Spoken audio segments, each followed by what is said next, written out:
have you ever just stopped and wondered, why do people tell stories? I mean, really think about it. It's something we all do in every culture all over the world. It's a huge part of being human. Well, today, we're going to dive into some of the oldest and maybe the most powerful stories ever told. Yep, we're talking about the power of myths. We're going to explore how these ancient stories weren't just for entertainment. They were a way for our ancestors to get answers to life's biggest questions. And you'll see, they can still teach us a lot today.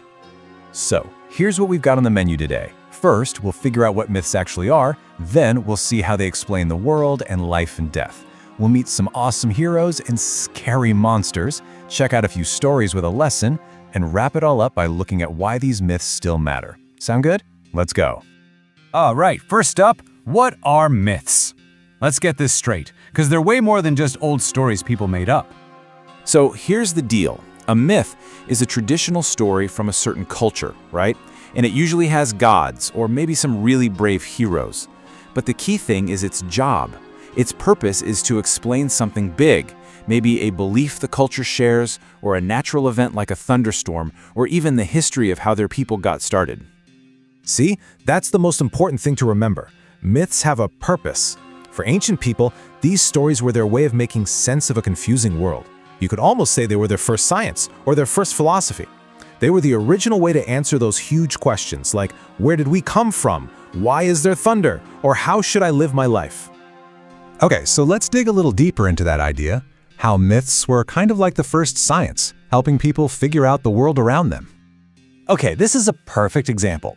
Take a look at the Giant's Causeway in Ireland. It's this incredible place with all these amazing rock columns. The old myth? It says a giant named Finn McCool built a bridge to Scotland. Awesome story, right?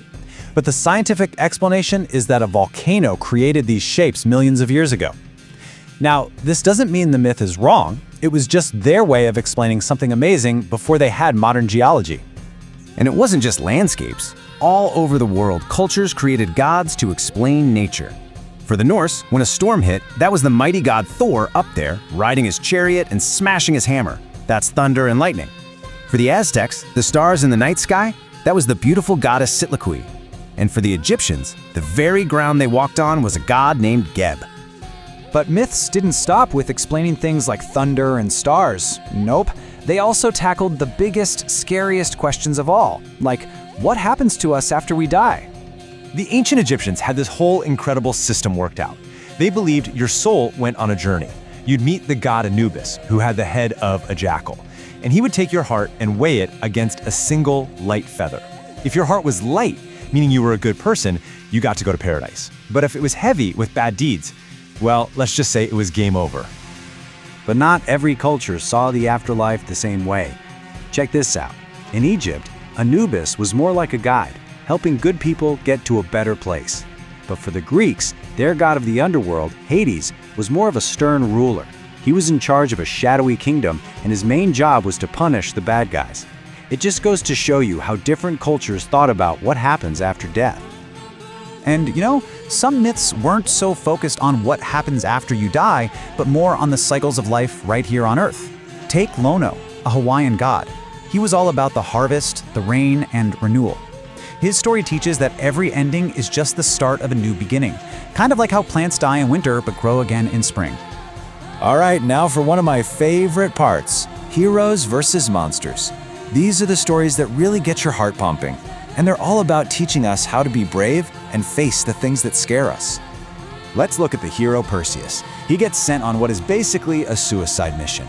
Kill Medusa, a monster with snakes for hair who can turn you to solid stone just by looking at you. No pressure, right?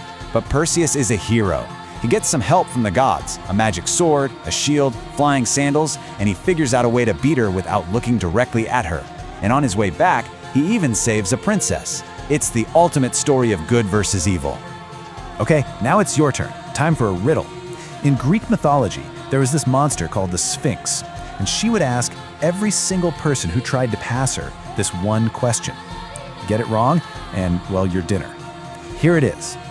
What is the creature that walks on 4 legs in the morning, 2 legs at noon, and 3 in the evening? Got it? Take a second, think about it. Did you figure it out? The answer is a human being. We crawl on all fours when we're babies, right? That's the morning of life. Then we walk on two legs as adults, noon. And in the evening of life, when we're old, we might use a cane, which is like a third leg. See? It's more than just a tricky question. It's a tiny story about our own lives. And that brings us to another huge reason for myths. A lot of them are basically cautionary tales, stories with a lesson, designed to warn us about our own flaws.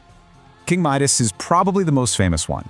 He gets a wish, and he wishes that everything he touches turns to gold. Sounds great, right? He's rich! But then, his food turns to gold before he can eat it. And worst of all, he hugs his daughter and she turns into a lifeless golden statue. The message is pretty clear, isn't it? Be careful what you wish for, because greed can cost you everything that truly matters. Or how about the story of Icarus?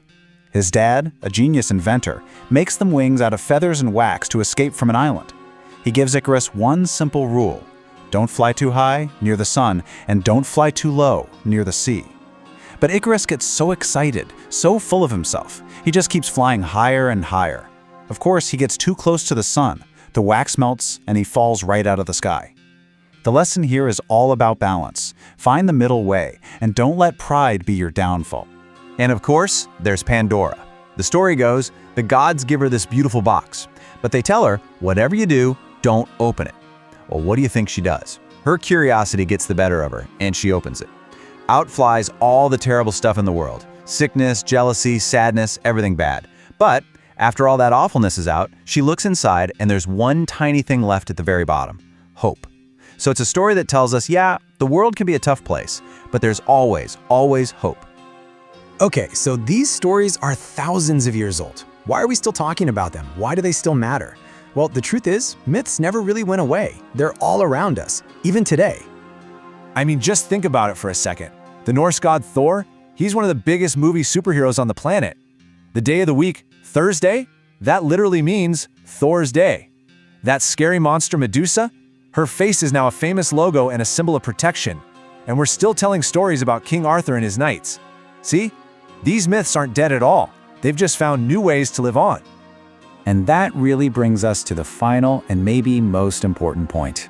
Every single culture has its own special stories, its own heroes, and its own lessons.